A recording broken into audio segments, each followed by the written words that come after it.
Hello, this is Anton from Jet Fuel Tenders, and today I will show you how to respond to a tender using our web-based tendering platform.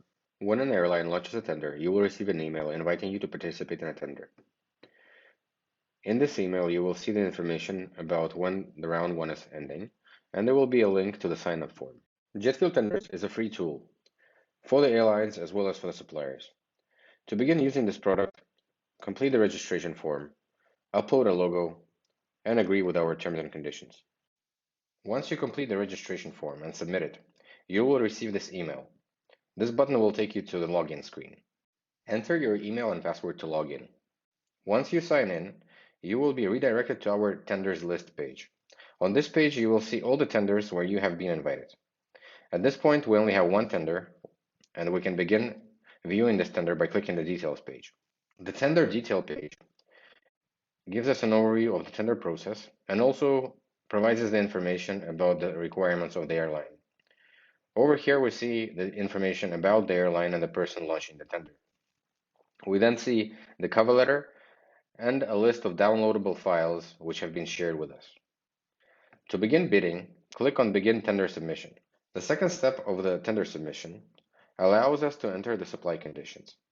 These supply conditions will be then copied to every location, and if you need to, you can then change these settings for every specific location. Once the supply conditions are saved, we're taken to the locations page. On this page, we can view the locations of this tender. We can filter them by the IATA code, the city or country, and we can click through to every single location to begin bidding. On the location detail page, we first see the requirements for this location. We then see the supply conditions, which we have entered previously, and if we have to make changes, we can make them over here. We can then begin submitting our bid. We first start with the delivery point. We enter the index or market price, specify the differential, and build a list of fees and taxes. The fees and taxes will be converted to the units of measurement and the currency which the airline prefers to see. These will be then added to the differential. We then have the list of mandatory fees and a list of non-mandatory fees. You can also specify the interplane agent and select the volume for which you will be bidding.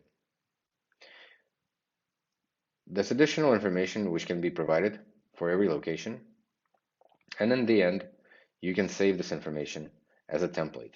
If you save it as a template, all the above information which you have entered will be saved and you can reuse it next time you receive a tender invitation for this specific location. Back on the locations list, if we are ready to submit our location bids, we can click the Review Bids and Submit button. This will take us to the review page where we see the information about the bids we have entered and the information about the bids which we haven't entered. If you skip entering a bid, you will be automatically dismissed from this tender for those locations. Over here, we see that the airline has requested us to provide an insurance certificate. If we need to share additional files with the airline, we can upload them here. To finalize submitting your bid, click the Submit Bid button. Once the bids have been submitted, the location page will display the status of every bid.